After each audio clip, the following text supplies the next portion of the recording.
Hey, it's Tasha. I'm reading a section from The Artist's Way today called Crazy Makers. Excuse me. A related thing creatives do to avoid being creative is to involve themselves with crazy makers. Crazy makers are those personalities that create storm centers. They are often charismatic, frequently charming, highly inventive, and powerfully persuasive. And for the creative person in their vicinity, they are enormously destructive. You know the type, charismatic but out of control, long on problems and short on solutions. Crazy makers are the kind of people who can take over your whole life. To fixer-uppers, they are irresistible, so much to change, so many distractions. If you are involved with a crazy maker, you probably know it already, and you certainly recognize the thumbnail description in the paragraph above. Crazy makers like drama. If they can swing it, they are the star. Everyone around them functions as supporting cast, picking up their cues, their entrances and exits from the crazy maker's crazy whims. Some of the most profoundly destructive crazy makers I have ever encountered are themselves famous artists. They are the kind of artists that give the rest of us bad names. Often larger than life, they acquire that status by feeding on the life energies of those around them.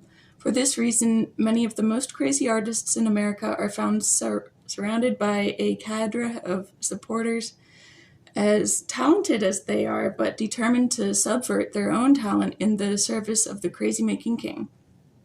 I am thinking of a movie set I visited several years ago. The filmmaker was one of the giants of American cinema. His stature was unmistakable, and so was his identity as a crazy maker. Given that all filmmaking is demanding, his sets are far more so. Longer hours, long bouts of paranoia, intrigue, and internecine politics. Amid rumors that the set was bugged, this crazy maker king addressed his actors over a loudspeaker system, while he, like the Wizard of Oz, secreted himself away in a large and luxurious equipped trailer cave. Over the past 2 decades, I have watched many directors at work. I was married to a profoundly gifted director, and I have directed a feature myself. I have often remarked how closely a film crew resembles an extended family. In the case of this crazy maker king, the crew resembled nothing so much as an alcoholic family. The alcoholic drinker, thinker, surrounded by his tiptoeing enablers, all pretending that his outsized ego and its concomitant demands were normal. On that crazy maker set, the production lurched off schedule and over budget from King Baby's unreasonable demands. A film crew is essentially a crew of experts, and to watch these estimable experts become disheartened was a strong lesson for me in the poisonous power of crazy making. Brilliant set designers, costume designers, sound engineers, not to mention actors, became increasingly injured as the production ran its devastating course. It was against the crazy-making director's personal dramas that they struggled to create the drama that was meant to go on screen. Like all good movie people, this crew was willing to work long hours for good work. What discouraged them was working these hours in the service of ego instead of art. The crazy-making dynamic is grounded in power, and so any group of people can function as an energy system to be exploited and drained. Let's see.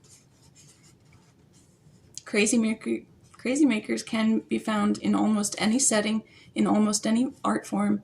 Fame may help to create them, but since they feed on power, any power source will do. Although quite frequently crazy makers are found among the rich and famous, they are common even among commoners. Right in the nuclear family, there's a reason we use that word. A resident crazy maker may often be found pitting family member against family member, undercutting anyone's agenda but his or her own. I am thinking now of a destructive matriarch of my acquaintance, the titular head of a large and talented clan. She has devoted her extensive energies to destroying the creativity of her children. Always choosing critical moments for her sabotage, she plants her bombs to explode just as her children approach success. The daughter struggling to finish a belated college degree finds herself saddled with a sudden drama the night before her final exam.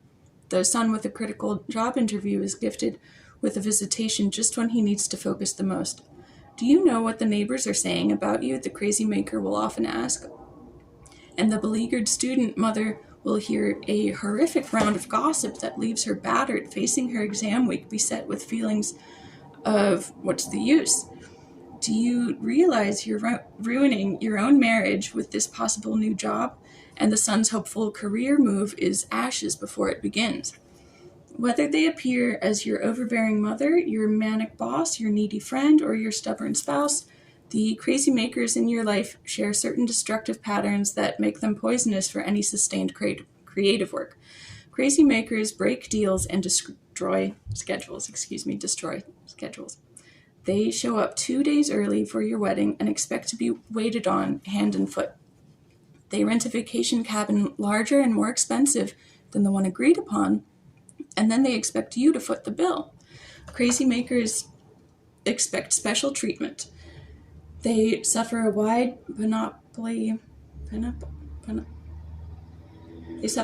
panoply of mysterious ailments that require care and attention whenever you have a deadline looming or anything else that draws your attention from the crazy maker's demands.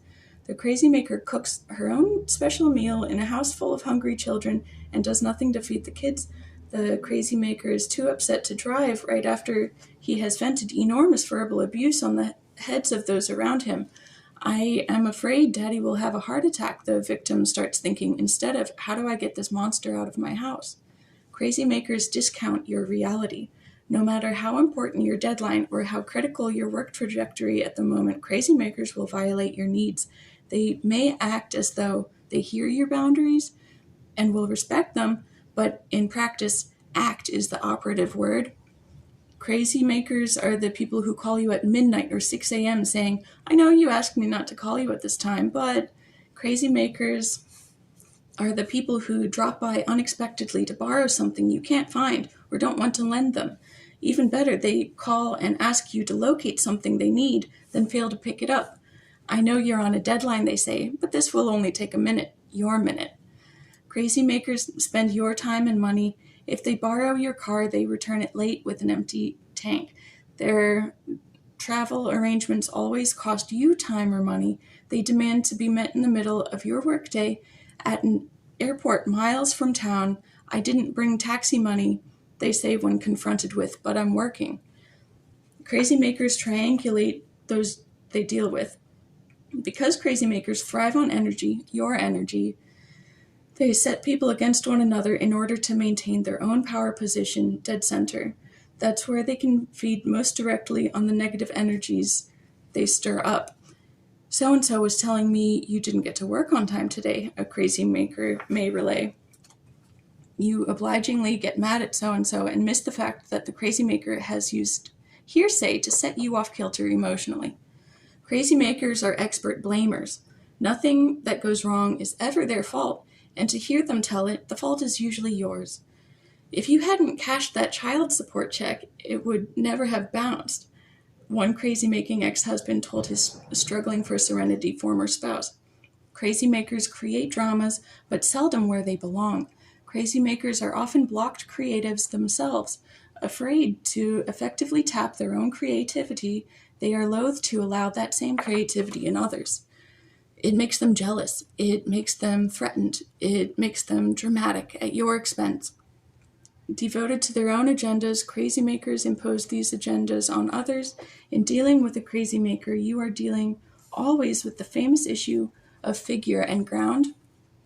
In other words, whatever matters to you becomes trivialized into mere backdrop for the crazy maker's personal plight. Do you think she loves me? They call you to ask when you are trying to pass the bar exam or get your husband home from the hospital. Crazy makers hate schedules, except their own. In the hands of a crazy maker, time is a primary tool for abuse. If you claim a certain block of time as your own, your crazy maker will find a way to fight you for that time. to mysteriously need things, meaning you, just when you need to be alone and focused on the task at hand. I stayed up until 3 last night. I can't drive the kids to school. The crazy maker will spring on you the morning you yourself must leave early for a business breakfast with your boss. Crazy makers hate order. Chaos serves their purposes. When you begin to establish a place that serves you and your creativity, your crazy maker will abruptly invade that space with projects of his or her own. What are all these papers, all this laundry on top of my work table, you ask? I decided to sort my college papers to start looking for the matches for my socks. Crazy makers deny that they are crazy makers. They go for the jugular. I'm not what's making you crazy. Your crazy maker may say when you point out a broken promise or a piece of sabotage, it's just that we have such a rotten sex life.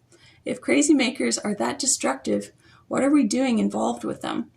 The answer, to be brief but brutal, is that we're that crazy ourselves and we are that self-destructive. Really? Yes. As blocked creatives, we are willing to go to almost any lengths to remain blocked. As frightening and abusive as life with a crazy maker is, we find it far less threatening than the challenge of a creative life of our own. What would happen then? What would we be like? Very often we fear that if we let ourselves be creative, we will become we will become crazy makers ourselves and abuse those around us. Using this fear as our excuse, we continue to allow others to abuse us. If you are involved now with a crazy maker, it is very important that you admit this fact. Admit that you are being used and admit that you are using your own abuser. Your crazy maker is a block you chose yourself to deter you from your own trajectory. As much as you are being exploited by your crazy maker, you too are using that person to block your creative flow. If you are involved in a tortured tango with a crazy maker, stop dancing to his or her tune. Pick up a book on codependency or get yourself a 12-step program for relationship addiction. Alcoholics Anonymous and Sex and Love Addicts Anonymous are 2 excellent programs for stopping the crazy maker's dance. The next time you catch yourself saying or thinking, he or she is driving me crazy, ask yourself what creative work you are trying to block by your involvement. Thanks for listening. Have a good day.